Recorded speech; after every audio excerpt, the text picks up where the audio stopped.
내게로라라는 제목으로 말씀을 전하겠습니다. 선거가 끝나니 이겼다고 하는 이와 졌다고 하는 이가 있네요. 심히 기뻐하는 자와 슬퍼 낙심하는 자가 있네요. 선거가 끝났다고 뭐가 달라진 것도 아닌데요. 앞으로 가야 할 길은 험난하기만 할 것 같아요. 조금이라도 나아졌으면 하는 사람들의 바람이 이루어질런지 알 수 없네요. 예수님이 아닌 다른 구세주를 기대하는 게 과연 우리에게 얼마나 도움을 줄 수 있을런지 궁금해요. 하나님께서 보내주신 구세주는 예수님밖에는 없는데요. 우리는 정치라는 이름으로 선거를 하고 그들에게서 무슨 도움을 받을 수 있으려나 점점 더 기대를 하고 있습니다. 예수 그리스도가 없는 세상은 점점 더 갈등과 반목만 심화되어 가는 것 같은데요. 생로병사의 과정을 군왕이라 할지라도 비교할 수는 없을 텐데요. 4년 단위의 선거에서 매번 살아남은 정치인은 어떤 사람일까요? 그 역시 언젠가는 모든 것을 내려놓아야 할 때가 올 텐데요. 죽음이 오기 전까지는 기세가 등등하지요. 절대 권력을 독재라고 하는데요. 권력이라는 속성이 나눠먹기는 어렵잖아요. 돈과 권력과 명예를 추구하는 이유는 나눌 수 없기 때문이겠죠.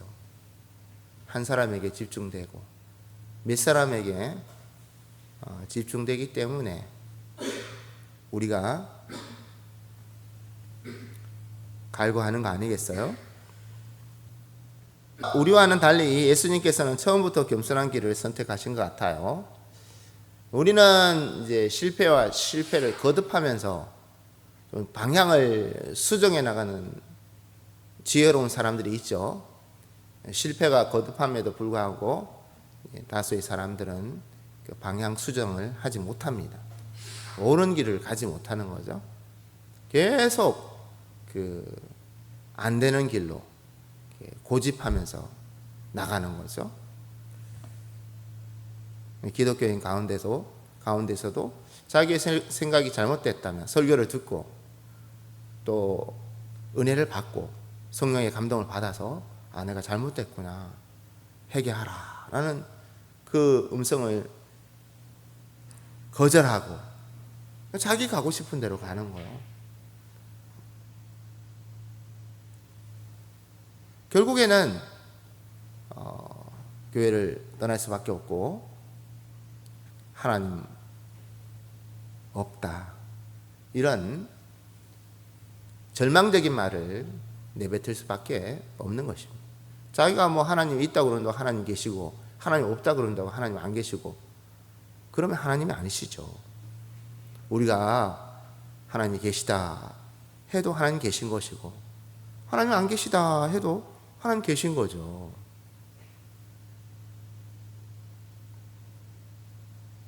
내 감정에 사로잡혀서 내 멋대로 살고 내 뜻대로 안 된다고 하나님 없다라고 말하는 게 얼마나 우스꽝스러워요.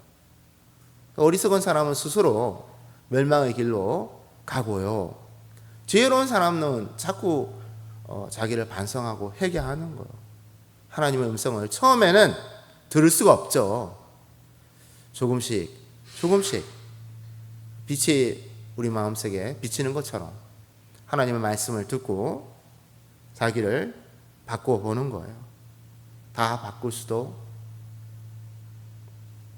없지만 조금이라도 바꿔보려고 하는 것이죠. 주를 믿고 의지하는 그런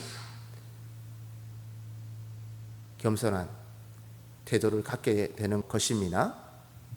우리는 이렇게 이제 겸손한 태도, 교만했던 사람들, 이런 사람들이 이제 겸손한 사람으로 자기를 낮출 줄 아는 사람으로 바뀌어 가는데요. 예수님께서는 처음부터 자기를 비하하셨죠. 자기를 낮추셨죠. 하늘 영광을 버리시고 낮고 낮은 이 땅에 마구간에서 구유에 누워 계셨습니다. 이런 태도로 인하여 예수님의 능력을 잘 아는 가족과 제자들은 무척 답답했을 것 같아요. 한편으로 예수님은 하나님의 능력을 나타내시고 계셨죠. 하나님의 능력이 있었고 말씀으로 병자를 고치셨습니다. 간단한 기도로 5천 명을 먹이셨습니다. 무리를 걸으신 거예요. 죽은 자도 살리셨어요. 세상에 믿을 수 없는 그런 놀라운 기적을 보여주시고 계셨어요. 한편으로는 자기를 드러내지 아니하셨습니다. 사람을 의탁하지 않은 거예요. 시간만 있으면 따로 조용한 것을 찾으셔서 기도하셨죠. 간절하게 내 뜻이 아니라 아버지의 뜻을 이루게 해달라고 기도하셨습니다. 유대가 아닌 갈릴리 촌동네에 머무시는 예수님에게 자신을 세상에 나타내소서라고 하며 부추기기까지 했어요.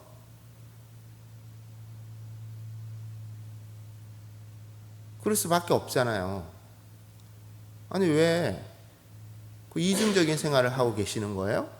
지금 그 예루살렘 우리 같으면 수도권이죠.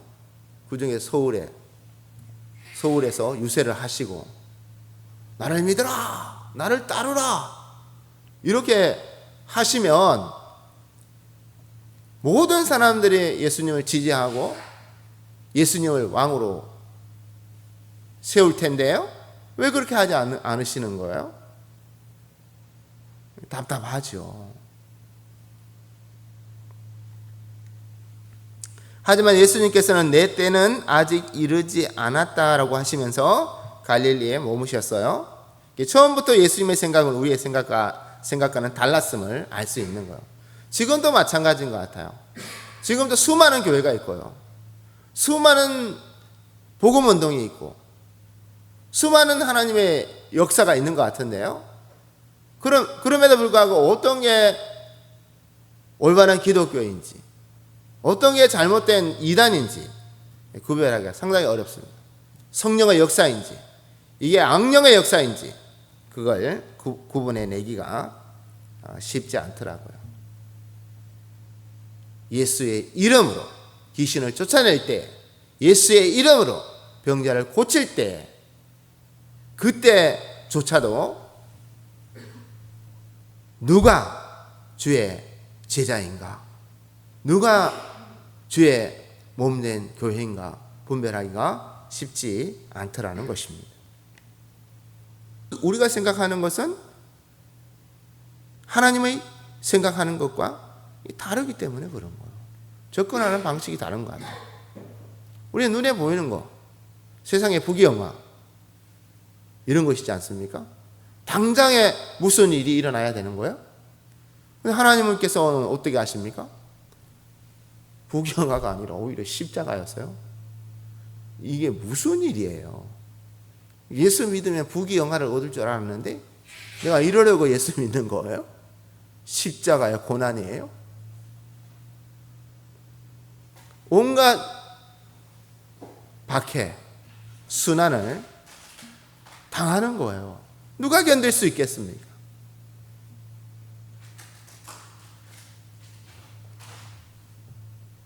다 교회를 떠날 수밖에 없고 예수 그리스도를 떠날 수밖에 없는 거 아니겠어요? 우리가 하나님의 생각을 따르지 않는다면 그 교회는 하나님의 교회라고 말할 수가 없죠. 네이밍을 하나님의 교회, 예수님의 교회 이렇게 붙여 놓았다 할지라도 우리의 생각대로 운영하는 교회라면 그 교회는 하나님의 교회가 아닐 수도 있음을 알았으면 해요.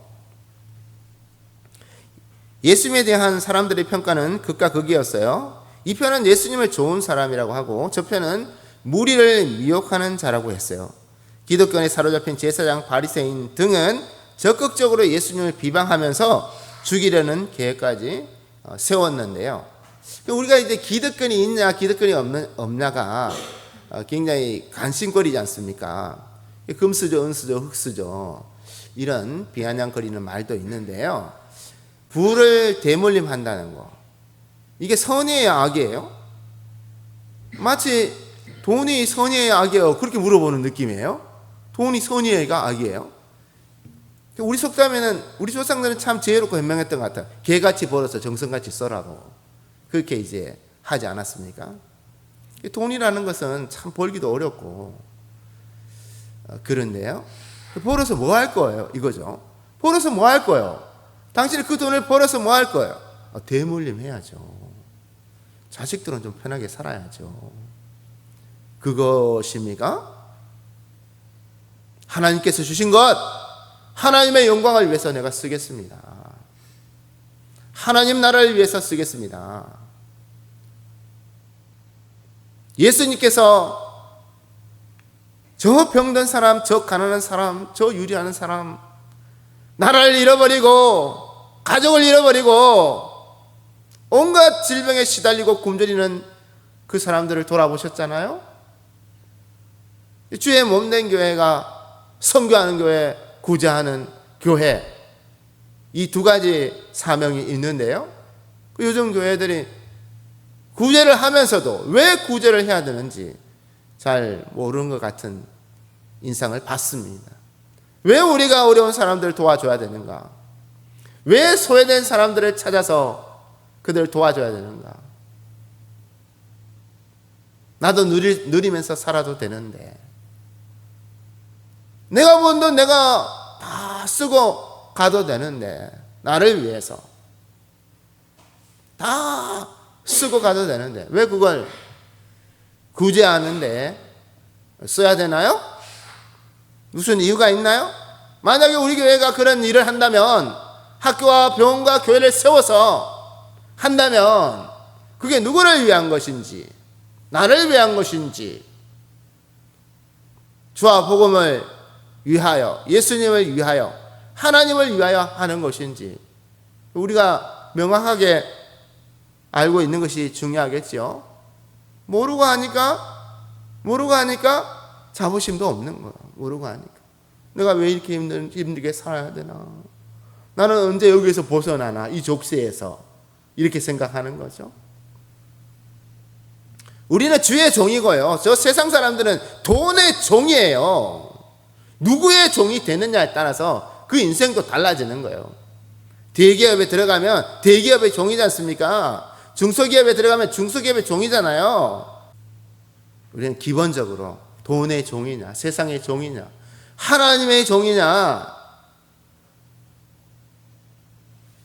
주의 종이냐, 그런 부분에 있어서 올바른 방향을 정하는 게 필요할 것 같아요.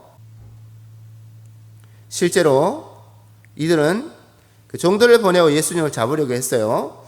그럼에도 불구하고 예수님께서는 성전에서 가르치시면서 외치시기를, 누구든지 목마르거든 내게로 와서 마셔라. 나를 믿는 자는 성경에 이른 것 같이 그 배에서 생수의 강이 흘러나리라 라고 말씀하셨어요. 이것은 예수님을 믿는 자들이 받을 성령을 말한다고 해요. 죄와 저주에서 구원을 받은 기독교인은 하나님의 자녀로서 신앙생활을 하는데요. 신앙생활은 자기의 힘보다는 성령과 말씀에 의지하여 사는 거예요. 내게로 오라고 그러지 않습니까? 내게로 오라. 어디로? 우리는 내게로 오라 그러면 자꾸 사람에게로 가려고 그래요. 사람에게로. 그렇지 않습니까? 우리가 사람이 좋잖아요. 사람들하고 어울리고 공감하고 또 혼자 일하는 것보다 같이 일할 때 성과도 좋죠. 가족도 좋지요. 가족도 우리 가족을 소중하게 여기는데요. 거기에서 우리가 생수를 얻으려고 하니 늘 목마를 수밖에 없는 거죠. 사람이라는 것은 고갈될 수밖에 없죠. 고갈. 어느 정도 채우면 또 고갈되고 채우면 고갈되고 그게 사람이잖아요. 아침 먹으면 또 점심 되면 배고프고 점심 먹으면 저녁 되면 또 배고프고 그렇잖아요. 사람이기 때문에 그런 거예요. 사람의 한계예요. 그 사람을 의지하면 그 의지할 수 없는 갈대 지팡이를 의지하는 것과 다름이 없는 거예요. 그 갈대가 부서지면서 내 손을 찌르는 거죠. 그래서 알고 보면 가족이 가장 많이 상처를 주는 거죠. 가족에게 기대를 하니까 그 기대가 실망이 되고 그것 때문에 실족하는 그런 일들이 많더라고요. 예수님은 항상 차고 넘치시죠. 예수님은 우리에게 끊임없이 주실 수 있는 거예요. 끊임없이. 우리가 어쩌면 예수님에게 달라고 하지 않으니까 못 받는 것일지도 몰라요. 그게 정확한 말인지도 몰라요. 예수님 주세요. 예수님 주세요. 예수님 저 좀 고쳐주세요. 예수님 저의 삶이 너무나 힘듭니다. 자유를 주세요. 자유를. 예수님 저를 도와주세요. 이렇게 말하지 않는 것이죠. 그래서 우리가 자기를 의지한다는 것, 자기 경험, 자기 의지, 자기 감정 이런 것을 의지하는 것은 신앙생활이 아닙니다. 그것은 신앙생활은 예수님을 의지하는 것, 철저히 자기를 부인하고 예수 그리스도를 바라보는 것, 나를 바라보는 것이 아니라 예수님을 바라봐야 되는 것이죠. 뭐 나를 바라보면 실망한 일밖에 더 있겠어요? 늙고 병들어 죽어가는 사람 아무리 뚫어지게 쳐다본들 거기서 무슨 영광을 바라볼 수 있겠어요? 십자가에서 고난을 받으실 때는 우리가 고개를 돌려버릴 수밖에 없지만 하나님도 못 보셨잖아요.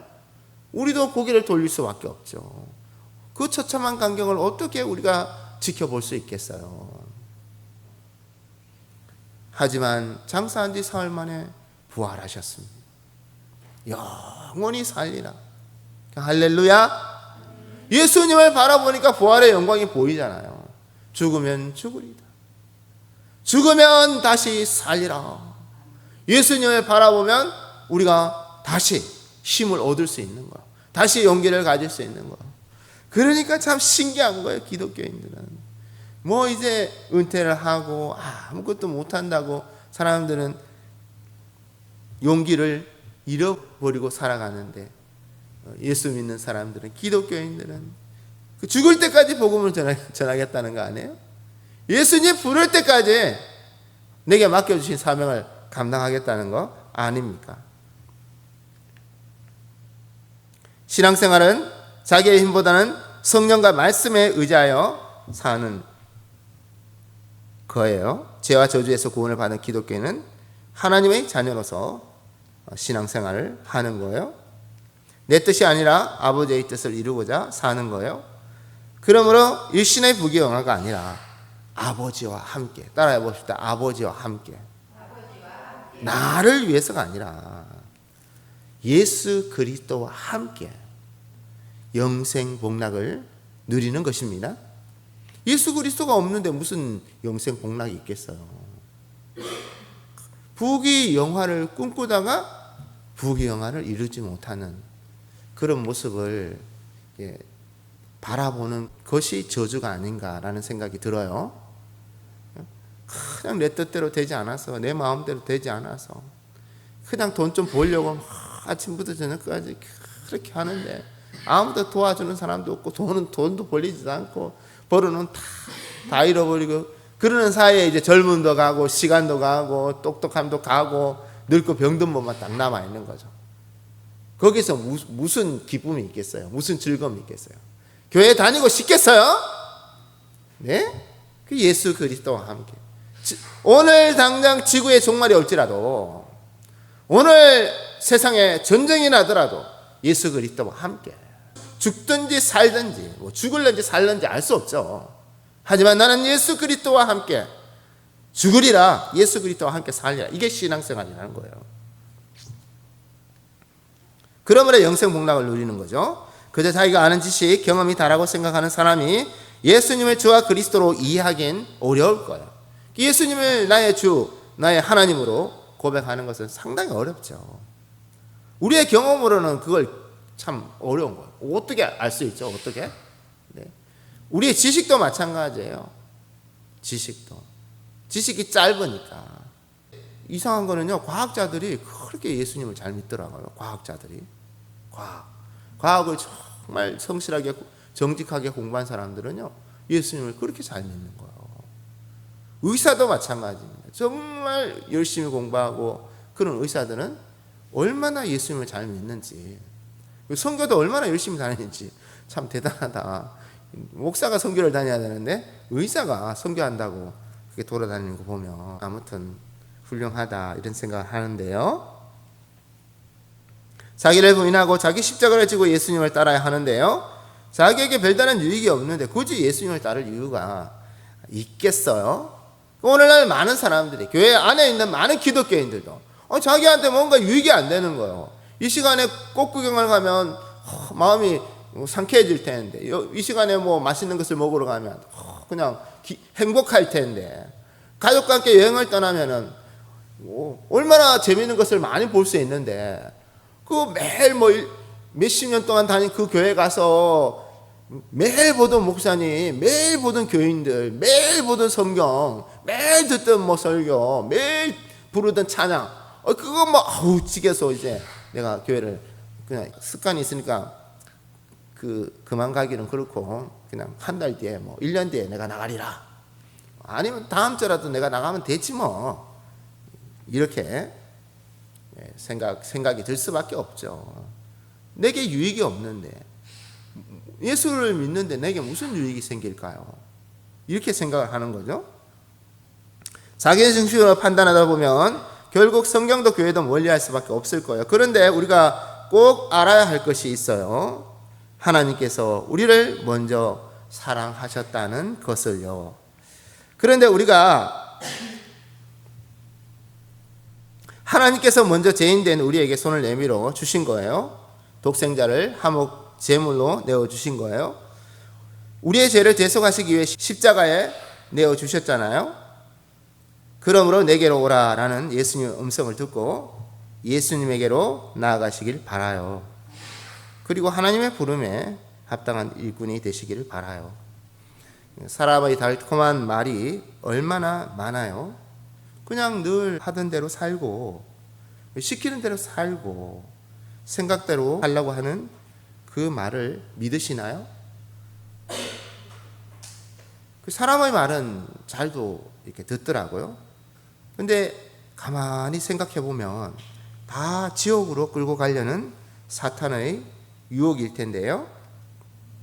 그 사람이 말하는 것처럼 말한 사람은 이때까지 없었나이다 라는 종들의 대답처럼 여러분들도 말할 수 있나요? 성경은요, 우리가 이때 동안 살아오면서 들어본 적이 없는 그 말씀입니다. 생소하죠. 늘 듣던 말들, 양심대로 살아라, 가족을 소중하게 여겨라, 정직하게 살아라, 뭐 이런 얘기들 항상 듣던 얘기 아닙니까? 눈치껏 좀 잘해라, 그리고 너 생각나는 대로, 너 하고 싶은 대로 살아라, 이런 말들은 늘 듣던 얘기 아닙니까? 성경을 보세요. 이거 완전히 반대예요. 반대. 한 번도 들어본 적이 없는 거예요. 예수 그리스도 언제 들어봤습니까? 누가 그런 얘기를 하던가요? 십자가와 부활을 얘기하는 거예요. 십자가와 부활과 재림의 복음이라 그러지 않습니까? 예수님 다시 오신대요. 예? 예수님 다시 오신다고요? 네? 예수님 다시 오신다니까. 왜요? 왜 오세요? 예수님 왜 오시는 거예요? 한 번도 들어본 적이 없는 그런 얘기를 하고, 내 생각하고 전혀 맞지 않는 그런 얘기를 하고, 그거 안 들으려고 하는 거죠. 이거 들을 필요가 없구나, 이런 생각하는 거죠.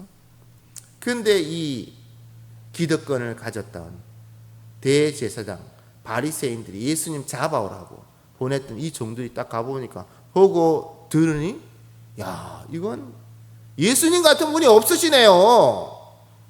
내가 지금 기득권을 가진 이 사람들 말을, 이 사람들 눈치를 볼 일이 아니에요. 지금 내가 구원받아야지 내가 영원히 살 수 있느냐 살 수 없느냐가 결정되는데 사람 눈치 보게 생겼어요?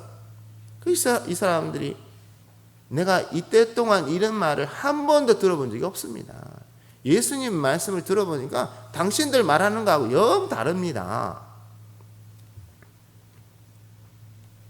여러분이 하나님 앞에서 잘 되라고, 바르라고, 만족하라고 전하는 십자가와 부활의 복음이에요. 십자가와 부활의 복음인데 우리는 그걸 무슨 채찍으로 여기고 몽둥이로 여기고 찌르는 칼로 여기고 그러지 않습니다. 저도 제가 말씀을 잘 전하나 그런 생각을 할 때가 있습니다. 사람들이 아프다 그러고, 사람들이 왜 아플까? 그 십자가와 부활의 복음을 전했는데요, 나의 생각을 전한 것도 아니고 성경에 십자가와 부활의 복음이 있는데 그걸 좀 하나님께서 저라는 부족한 종을 통해서 전하다 보니까 어떤 어눌한 말도 있고 또 어색한 경험도 있고, 그렇지만 항상 예수 그리스도를 전하려고 했는데 듣는 사람들은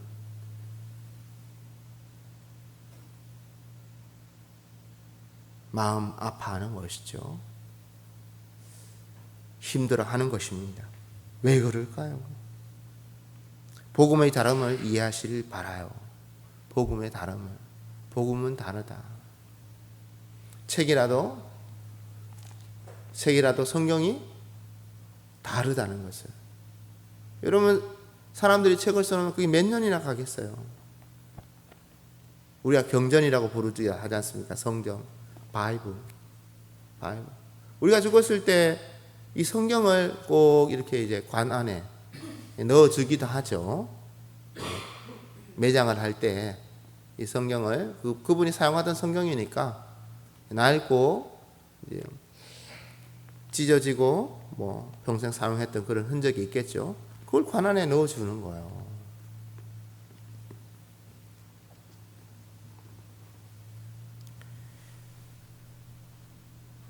이 복음이 여러분 속에서 영원히 흘러나오는 생수의 강이 되시길 바라요. 기도하겠습니다. 하나님 아버지, 내게로 오라라고 하셨습니다. 왜요?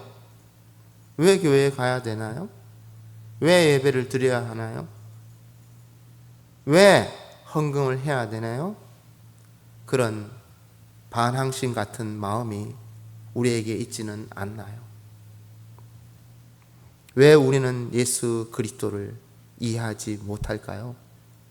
왜 부활의 씨라고 말씀하시는 이 말씀이 우리 마음밭에 떨어져야 되는데, 그래야 부활할 수 있는데, 우리 마음은 강팍하여 주의 말씀을 뱉어 내어 버릴까요? 주여,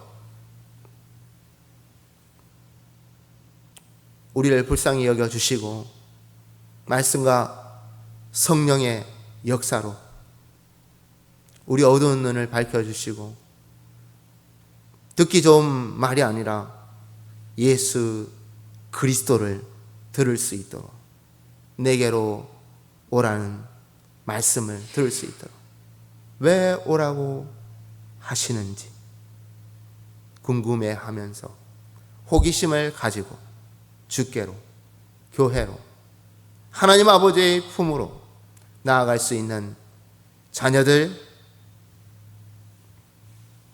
교인들 되게 하여 주시옵소서. 예수님 이름으로 기도하옵나이다.